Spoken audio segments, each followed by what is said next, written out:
katoa. Members, when we broke for the dinner break, we had just finished part 1. The question is that part 2 stand part. Mr. Chairman.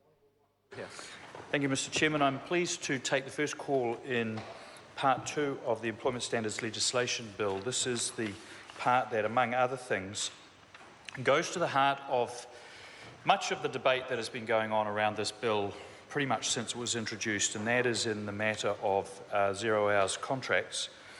And I am very pleased actually to note and appreciative actually to note that for all the hyperbole around the concerns that the clauses and the various amendments had to this, that we have actually landed in a place that I think and I hope the majority of the House can support.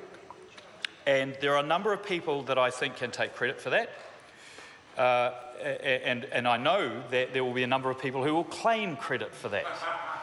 But the people that I want to acknowledge in my first intervention in the committee stage are actually the officials, because they won't say it, and they write my speeches and they never mention themselves. But this has been a notoriously challenging task to take what we know in principle, and what I think we can all agree, that the concept of 0 hours and those punitive elements of provisions that were creeping in to our employment relations landscape should go.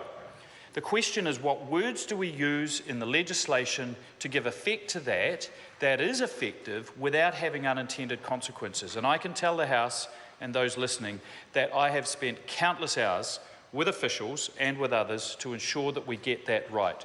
So in acknowledging also the Select Committee, as I did in the second reading, and others, including the CTU and Ms Elise-Galloway, in working towards as close as we can get to that common goal, because I think we will all agree that there were parts of this punitive aspects of employment agreements that needed to go. That I just want to put on record my thanks to the officials for the work that they have done.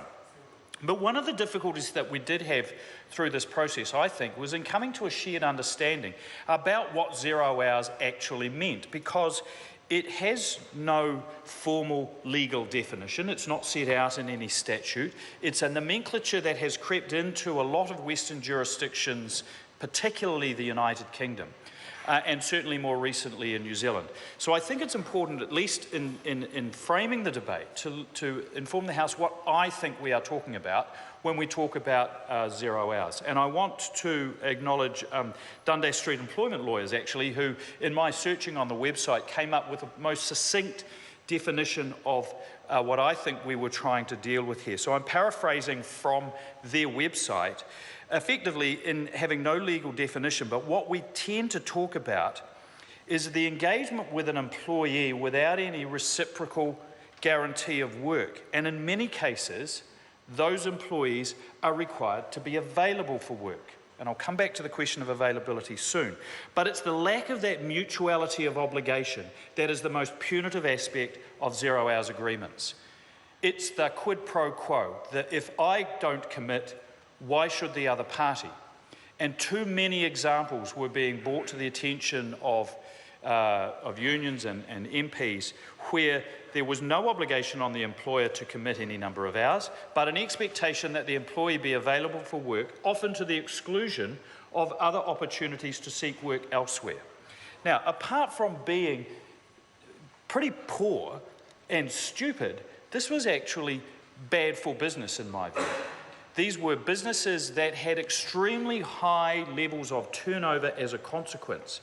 And as one who has had to run an organisation that has a quite uncertain throughput and a 24/7 operation, I know it isn't that easy, but it's not rocket science to roster a workforce that has the right mix of full-time, part-time and casual staff and other staff that can be available if necessary in an emergency without resorting to these. So it was with that in mind that we came to what I think was a very strong start point with the bill as it was introduced, and even stronger when it came out of Select Committee. But there were still concerns.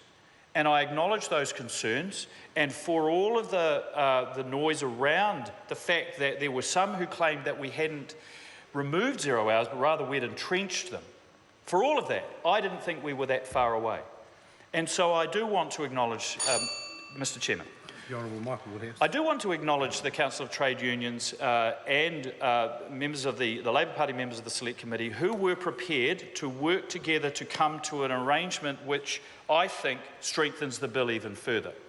Now, I want to come to the issue of availability because Mr Lees-Galloway does have an amendment to the bill that reflects the question of availability, and effectively what it does is it says that an agreement should not have an availability provision unless there's a commitment of hours. So just to reframe that, the 0 hours agreements have two dimensions. One is the lack of a commitment of hours and the expectation to be available with no compensation. So when the bill came back out of the Select Committee, it had the second part. Now, I would suggest that at least one of the limbs of those two things needs to be fixed in order to get rid of the 0 hours agreement. So, for example, it is possible to have a casual employment agreement, regardless of concerns about the casualisation of employment that some hold. I still maintain that they have a place in the employment relations landscape. On the other hand, it should not be an expectation that someone on a casual hours agreement be waiting by the phone. That's the availability expectation. Now, the bill as it came out of Select Committee allowed for there to be no mutual commitment of hours, but did say if you want your staff member to be available, there has to be a compensation for that. Now, Mr Lees-Galloway's amendment, which I'm sure he will speak to, and I don't want to steal his thunder on this, but I just want to put on record my views around that, and that is I think that did eliminate 0 hours. If one of the things that we needed to do was to take away one of those imbalances, then effectively requiring the employer to compensate for being available, even if there were no hours of commitment in the agreement, did that. However, I was open to the view that a minor change to the availability provisions that says you can only have an availability provision if there is first a commitment of hours, I think still has preserves the goal that we're trying to do, may strengthen it at the margins. I'm not convinced, but I don't think it harms things. And so for that reason, the government is prepared to support Mr Lees-Galloway's SOP.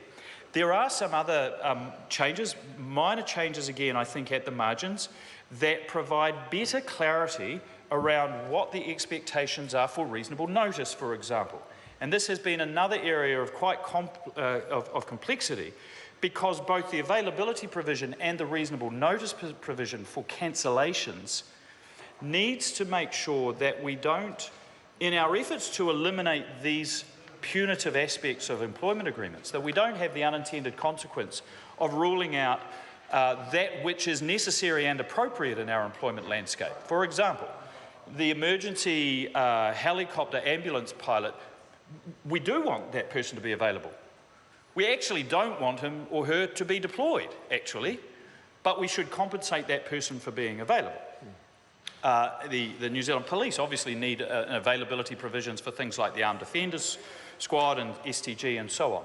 So to suggest that we could get away from the availability and on-call provisions that are an important part of our industrial relations landscape is, I don't think, what anybody would want. What we have to make sure is that in framing these availability provisions, we don't leave ourselves with unintended consequences. So I just wanted to put on record at least what my understanding of 0 hours agreements are. I'm very happy to have that elaborated on or nuanced from other members of the House. But I remain convinced that this will eliminate those quite punitive aspects of agreements that are known as 0 hours, and I think that will be good for employees. It will actually be good for employers too, those who may have been a little lazy in their rostering practices. I think the effect of this, and I expect and hope the effect of this, will be more in the prevention than the prosecution, because this will prompt those who have been a bit tardy with their rostering practices and a bit lazy in their expectations on employees to be more diligent. It's not rocket science. It's good business practice, and I think that's what we've got here. Ian Lees-Galloway.